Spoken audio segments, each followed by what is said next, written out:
Hello दोस्तों, enjoy with study में आपका स्वागत है। आइए आज हम देखते हैं क्लास 12 के कुछ बायोलॉजी के क्वेश्चन जो आने वाले वर्षों में एग्ज़ाम के लिए इम्पॉर्टेंट हैं। पहला क्वेश्चन है, निभाग पाया जाता है। कहाँ पाया जाता है? परागकण में, बीजांड में, भ्रूणकोश में, ये सभी में। आपका राइट आंसर हो जाएगा बीजांड में। कहाँ हो जाएगा? बीजांड में आपका पाया जाता है निभाग भाग। अगला क्वेश्चन देख, द्विनिषेचन का तात्पर्य है क्या है? दो नर युग्मकों का अंड कोशिका में संयोजन, एक नर युग्मक का अंड कोशिका से दूसरे का द्वितीय केंद्रक में संयोजन, एक नर युग्मक का अंड कोशिका से तथा दूसरे का सिनेजिड कोशिका से संयोजन, इनमें से सभी। आपका राइट आंसर कौन सा हो जाएगा? 22वां नंबर का क्वेश्चन में आपका राइट आंसर हो जाएगा एक नर युग्मक का अंड कोशिका से दूसरे का सिनजेड कोशिका से। आपका राइट आंसर कौन सा हो जाएगा? ग नंबर। आपका राइट आंसर क्या हो जाएगा? ग नंबर आपका राइट आंसर होगा। पुष्पीय भाग, पुष्पीय पादप का कौन सा भाग अगुणित है?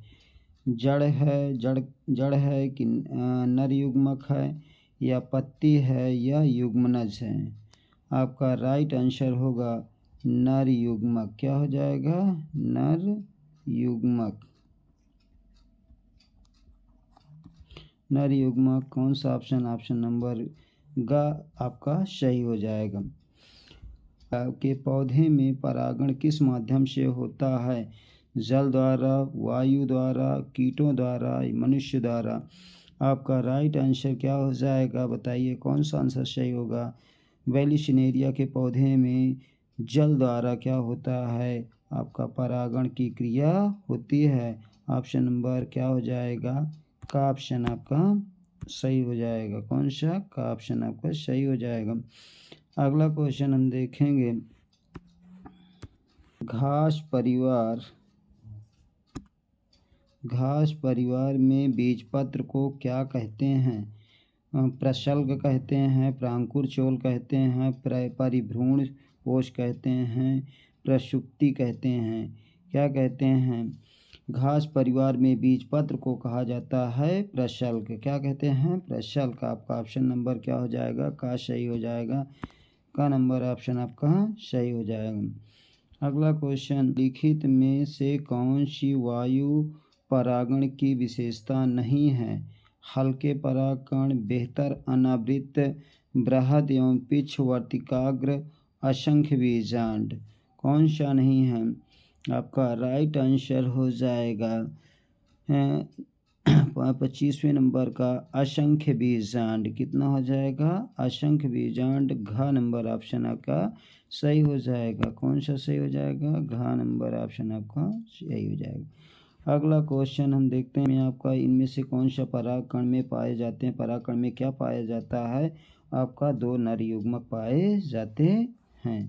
क्या पाए जाते हैं? दो नर युग्मक। अगला क्वेश्चन देखते हैं हम,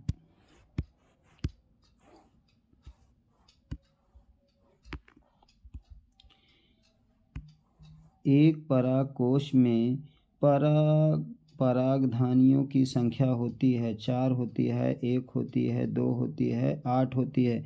कितनी होती है? एक परागकोश में परागधानियों की संख्या 4 होती है। कितनी होती है? 4 होती है। आपका राइट आंसर कौन सा हो जाएगा? आपका राइट आंसर का वाला हो जाएगा। कौन सा? का। अगला क्वेश्चन, परागकण पुष्प के किस अंग के भीतर निर्मित होता है? परागकण पुष्प के किस अंग के भीतर निर्मित होता है? लघु बीजाणुधानी में, जयांग में, गुरु बीजाणुधानी में, या अंडाशय में? आपका राइट आंसर हो जाएगा लघु बीजाणुधानी में। किसमें? लघु बीजाणुधानी में। आपका राइट आंसर क्या हो जाएगा?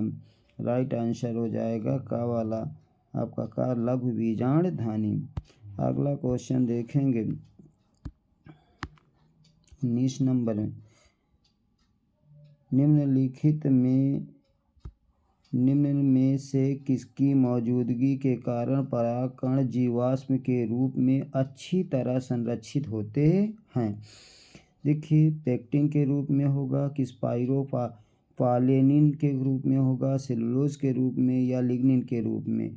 किस प्रकार से होगा, तो आपका होगा स्पाइरोपालेनिन।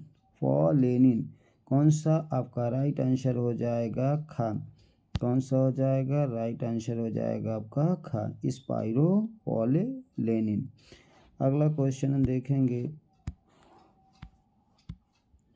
30 नंबर का क्वेश्चन कह रहा है, जल परागित पादप का नाम है। हाइड्रा है, मटर है, नींबू है, इनमें से कोई नहीं। तो जल परागित पादप का नाम क्या है, आपका नाम है इसका हाइड्रा। क्या है, हाइड्रा। राइट आंसर क्या हो जाएगा, का वाला ऑप्शन आपका सही, हाइड्रा हो जाएगा। अगला क्वेश्चन हम देखते हैं 31 नंबर का क्वेश्चन।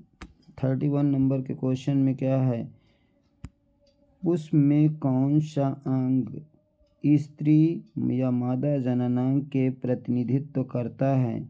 जायांग है कि पुमंग है कि परागकोश है या टेपिटम है, कौन सा है, तो आपका राइट आंसर हो जाएगा का जायांग। क्या हो जाएगा, जायांग।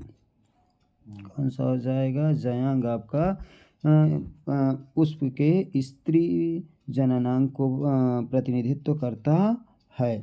अगला, स्त्री में अंतरोपण के समय भ्रूण किस अवस्था में रहता है। स्त्री में अंतरोपण के समय भ्रूण किस अवस्था में रहता है, मोरूला अवस्था में, ब्लास्टुला अवस्था में, गैस्टुला अवस्था में, या नूरुला अवस्था में। किस अवस्था में रहता है, स्त्री में अंतरोपण के समय भ्रूण आपका ब्लास्टुला अवस्था में रहता है। ऑप्शन नंबर क्या हो जाएगा, खा आपका सही हो जाएगा। किस रूप में रहता है, ब्लास्टुला अवस्था में होता है। अगला क्वेश्चन हम देखेंगे है लीडिंग कोशिकाओं द्वारा, शर्टोली कोशिकाओं द्वारा, स्पर्मेटिड्स द्वारा, इनमें से कोई नहीं। किसके द्वारा स्रावित होता है, तो लीडिंग कोशिकाओं द्वारा। किसके द्वारा, लीडिंग कोशिकाओं द्वारा। ऑप्शन नंबर क्या हो जाएगा, का आपका सही हो जाएगा। अगला क्वेश्चन हम देखेंगे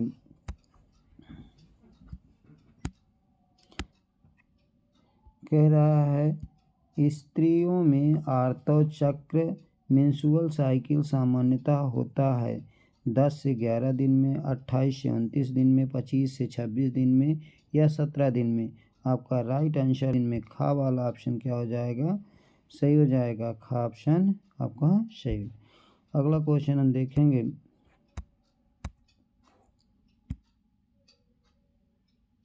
क्वेश्चन है, टेस्टोस्टेरोन हार्मोन्स का स्राव होता है शर्टोली कोशिकाओं द्वारा, अधिवृषण द्वारा, जनन कोशिकाओं द्वारा, या लीडिंग कोशिकाओं द्वारा। किसके द्वारा होता है, टेस्टोस्टेरोन हार्मोन्स का स्रावण।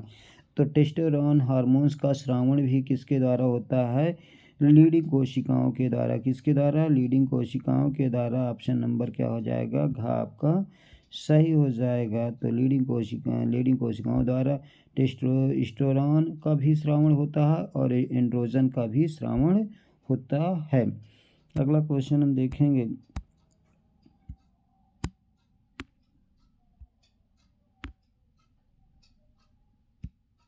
कह रहा, पुरुष जनन तंत्र में कितने वृषण पाए जाते हैं, एक जोड़ी, 2 जोड़ी, 3 जोड़ी। आपका राइट आंसर हो जाएगा खा वाला ऑप्शन आपका सही हो जाएगा। कौन सा, खा, 1 जोड़ी वृषण पाए जाते हैं। आज इतने 15 ही क्वेश्चन थे। प्लीज़ वीडियो को लाइक और सब्सक्राइब कीजिए। थैंक यू, धन्यवाद। फिर मिलेंगे अगली वीडियो में।